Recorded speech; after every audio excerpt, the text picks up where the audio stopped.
وأنا أتسلم هذا التكريم، تكريم يبعث على الفخر والتواضع في نفس الوقت. أدرك تمام الإدراك أنني لا أستحقه وحدي، فهو نتيجة جهد جميع أفراد بعثتنا في لبنان. ولي أنها لحظة عرفان أود أن أجدد امتناني العميق لرئيس الجمهورية السيد عبد المجيد تبون، الذي قطع منذ أكثر من سنتين وفي قرار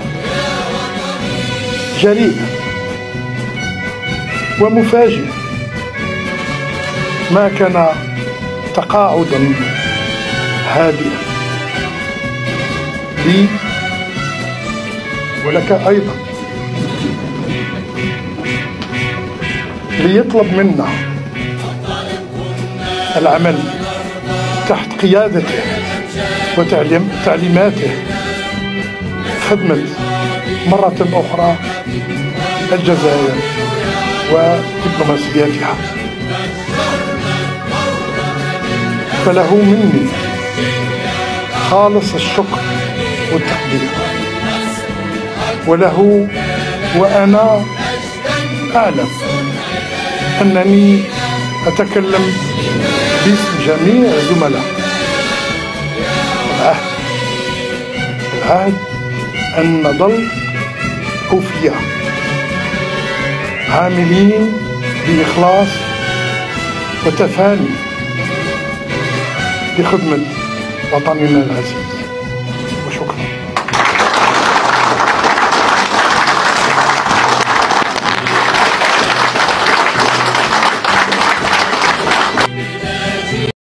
Bonjour.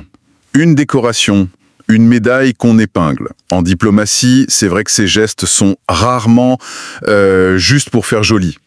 Jamais, pourrait-on dire. Oui, jamais. Alors, simple reconnaissance pour le travail fait, un honneur personnel, ou est-ce qu'il faut y lire un message politique, un signal peut-être, envoyé aux autres sur l'échiquier international? C'est toute la question. Et c'est justement la question que soulève un événement assez récent, au cœur même de la diplomatie algérienne, aux Nations Unies.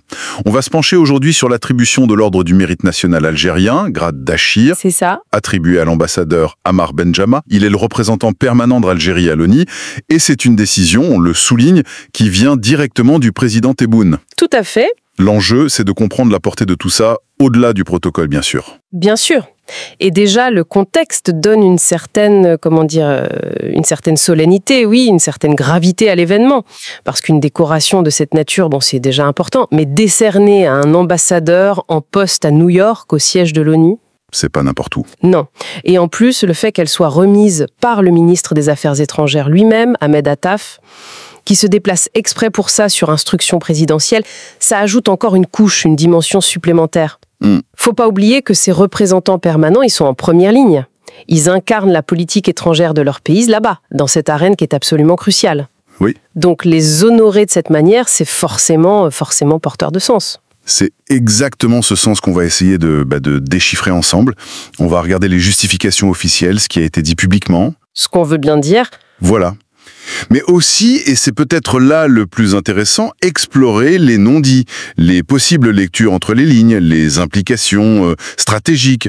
Et pour ça, on va s'appuyer sur ce qui a été rapporté, les discours, les déclarations officielles, etc. Alors oui, décryptons un peu ce qui se joue derrière cet honneur présidentiel. Reprenons d'abord les faits bruts. La cérémonie, donc, elle a lieu à New York. à New York, Le ministre Ahmed Attaf remet au nom du président Tebboune cette distinction à l'ambassadeur Benjama. Bon, un moment formel, classique. En apparence. Oui, mais dont les échos, on le sent bien, vont au-delà de la simple salle de réception. Le discours de remerciement de Benjamin, d'ailleurs, contient des éléments assez frappants. Il y a par exemple une touche très personnelle quand il s'adresse directement au ministre Attaf. Ah oui, ça c'est intéressant. Il rappelle leur parcours commun, presque parallèle, la fin du service national, leur entrée au ministère des Affaires étrangères, le même jour. Le même jour, carrément. Oui, alors qu'ils étaient jeunes, ambitieux et désireux de servir la patrie. C'est très imagé. Il parle même d'un destin magnifique qui fait qu'ils se retrouvent aujourd'hui l'un ministre, l'autre ambassadeur, recevant une déco de ses mains au nom du chef de l'État. Une belle histoire. C'est une mise en scène, disons, de la continuité, de la loyauté partagée. L'ambassadeur exprime aussi, bon, ça c'est plus classique, sa surprise, son humilité. Il dit qu'il ne mérite pas cet honneur seul. L'effort collectif, toujours. Exactement, il souligne que c'est le fruit d'un effort collectif de la délégation algérienne à New York. C'est attendu, bien sûr, mais ça prend un relief particulier à l'ONU, où la cohésion d'une équipe, c'est quand même essentiel. Mais le passage qui retient peut-être le plus l'attention, c'est quand il remercie le président Tebboune. Ah, voilà. Il parle d'une décision audacieuse et surprenante prise il y a plus de 2 ans. Une décision qui aurait mis fin à ce qu'il appelle une retraite tranquille. Sa retraite à lui. La sienne et, fait intéressant, celle d'Ahmed Attaf aussi, précise-t-il, pour les rappeler au service de l'Algérie. Tiens donc. Et il termine son discours par un serment de loyauté, de dévouement, au nom de tous ses collègues. Mais ce rappel de la retraite, c'est pas anodin, non? Effectivement, cette référence à la retraite tranquille, interrompue par une décision présidentielle audacieuse et surprenante. C'est pour le moins intriguant. Est-ce que c'est juste une petite coquetterie pour souligner le sacrifice personnel, genre je n'avais rien demandé, mais bon, l'appel du devoir? C'est possible. Ou alors, est-ce qu'il faut y voir une manœuvre un peu plus subtile, une façon de légitimer après coup des nominations qui peut-être à l'époque avaient pu faire grincer quelques dents? C'est une lecture. En insistant sur le côté surprenant de la décision, est-ce qu'il ne cherche pas à normaliser un choix présidentiel qui sortait peut-être des sentiers battus? C'est une question qu'on peut se poser. Et cette idée de destin magnifique. Bon, c'est une belle formule, on est d'accord, mais la diplomatie de haut niveau, est-ce que c'est vraiment une affaire de destin? Ou de politique. Ou plutôt le résultat de calculs politiques précis, de réseaux, de nominations très stratégiques, surtout quand on est rappelé de sa retraite par le chef de l'État en personne. Le mot « destin », ça vient peut-être habiller d'une aura un peu romanesque une réalité, disons, beaucoup plus pragmatique, faite de choix politiques, d'alignement. Oui, sans doute. Et puis cette insistance sur l'effort collectif. C'est la rhétorique habituelle, bien sûr, personne ne réussit seul dans ce milieu, on le sait. Mais dans l'arène de l'ONU, qui est quand même souvent un théâtre d'affrontement, larvé ou ouvert, c'est clair. Est-ce que cette affirmation, ça ne pourrait pas aussi servir d'outil de management, une façon de resserrer les rangs, de renforcer la cohésion face aux pressions, aux critiques, ou même, soyons un peu cyniques, une manière élégante d'accepter les honneurs tout en diluant la responsabilité personnelle si jamais les vents tournaient. C'est une posture assez habile en fait. Ça couvre plusieurs angles. C'est vrai que ces interrogations montrent bien la complexité pour interpréter ces discours, même quand ils paraissent très protocolaires. Revenons maintenant aux justifications officielles de cette décoration, ce qui a été communiqué. On parle de récompenser la performance remarquable de l'ambassadeur Benjamin. Remarquable, carrément. Oui, notamment son action au Conseil de sécurité et lors des réunions de l'ONU en général. Les termes utilisés sont très élogieux. Compétence, loyauté, dévouement au service de l'Algérie. Le triptyque classique. Exactement. Et les sources se rapportent aussi des propos qui sont attribués au président Tebboune lui-même. Il aurait profité de l'occasion pour saluer l'ensemble de la diplomatie algérienne. Ah, pas juste Benjamin. Non. Il estimerait qu'elle a retrouvé son éclat sous la direction actuelle d'Ahmed Attaf. Il est même fait mention, et c'est intéressant, des relations personnelles fortes d'Attaf, comme étant un atout majeur. D'accord. Donc ça dépasse l'individu.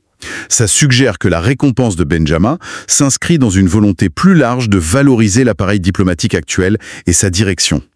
Mais, et c'est là le point crucial, le cœur de la justification officielle, l'argument qui semble martelé avec le plus d'insistance, oui, c'est la défense par l'ambassadeur des causes justes. Et là, les sources sont très très spécifiques. Ah, lesquelles? 2 causes sont citées explicitement comme étant au premier plan de l'action qui est récompensée. La cause palestinienne et la cause sahraoui.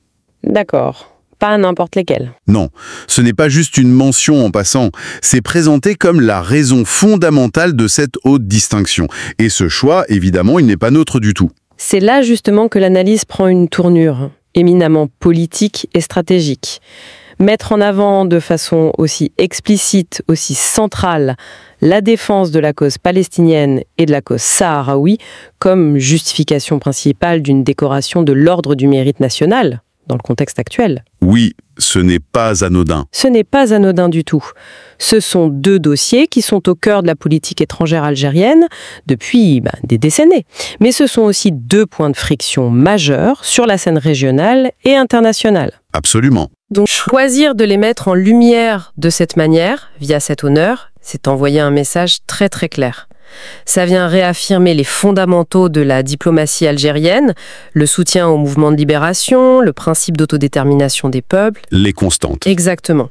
Et à un moment où les équilibres au Moyen-Orient et au Maghreb sont en pleine recomposition, on pense aux accords d'Abraham, aux tensions autour du Sahara occidental, cette insistance algérienne, ça prend valeur de manifeste. C'est une façon de dire. C'est une façon de dire.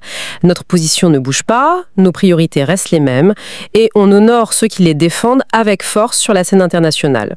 D'ailleurs, la source sur laquelle notre analyse se base, elle va beaucoup plus loin dans l'interprétation des répercussions. Ah oui. Qu'est-ce qu'elle dit ? Elle affirme, et là c'est essentiel de souligner qu'on rapporte l'interprétation de cette source précise, elle affirme que cette décoration aurait provoqué une grande surprise, voire un choc. Un choc ? Oui, un choc du côté marocain. En particulier chez le ministre des Affaires étrangères, Nasser Bourita, et son représentant permanent à l'ONU, Omar Hillel. Vrai ou pas le simple fait que ce soit dit. Exactement. Que cette réaction soit réelle ou qu'elle soit une construction narrative de la source, le simple fait que ce soit avancé, c'est déjà un élément d'analyse en soi. Ça montre comment cet événement est perçu, ou en tout cas présenté, comme s'inscrivant directement dans la rivalité algéro-marocaine. Et cette même source, elle ne s'arrête pas là.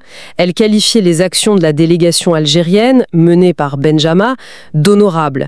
Elle les présente comme un soutien sans faille aux causes internationales justes. Bon, c'est une forme d'auto-légitimisation, bien sûr. Logique. Mais ça prépare le terrain pour une charge beaucoup plus directe ensuite. Parce qu'après, et là encore, je le répète, c'est impératif d'attribuer cette allégation à la source qu'on examine, on ne la reprend pas à notre compte.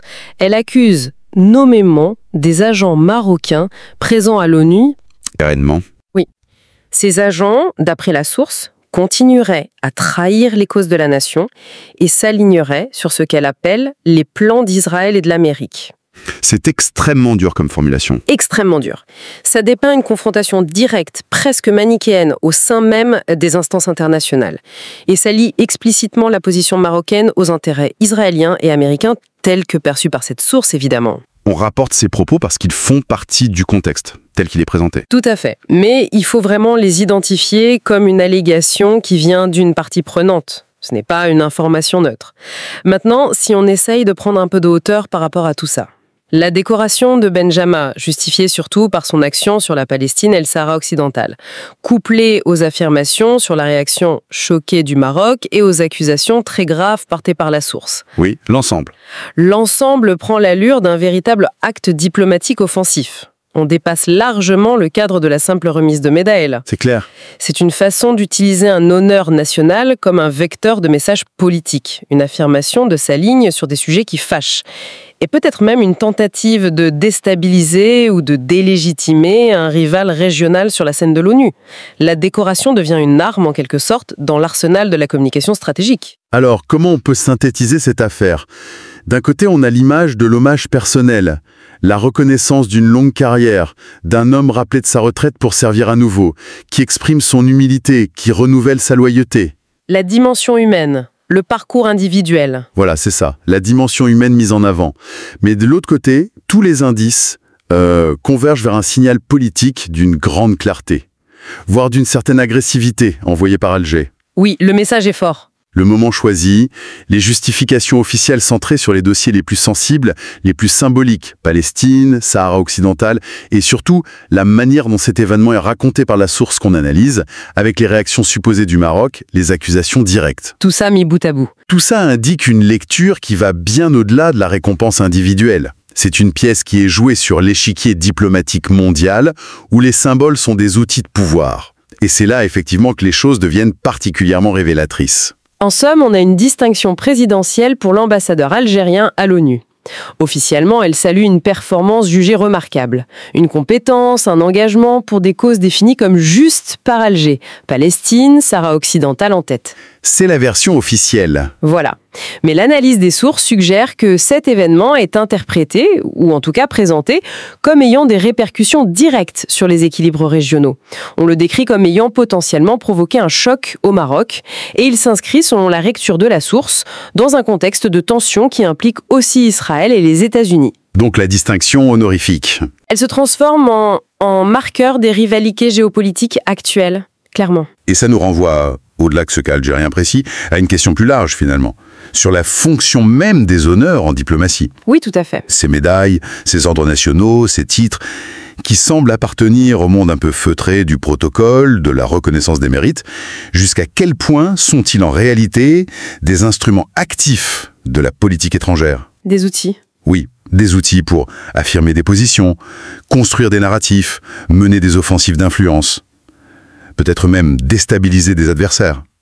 Bien loin des communiqués officiels et des sourires de circonstance. C'est une excellente question. La question reste ouverte, et elle invite sans doute à regarder un peu plus attentivement derrière le vernis des cérémonies.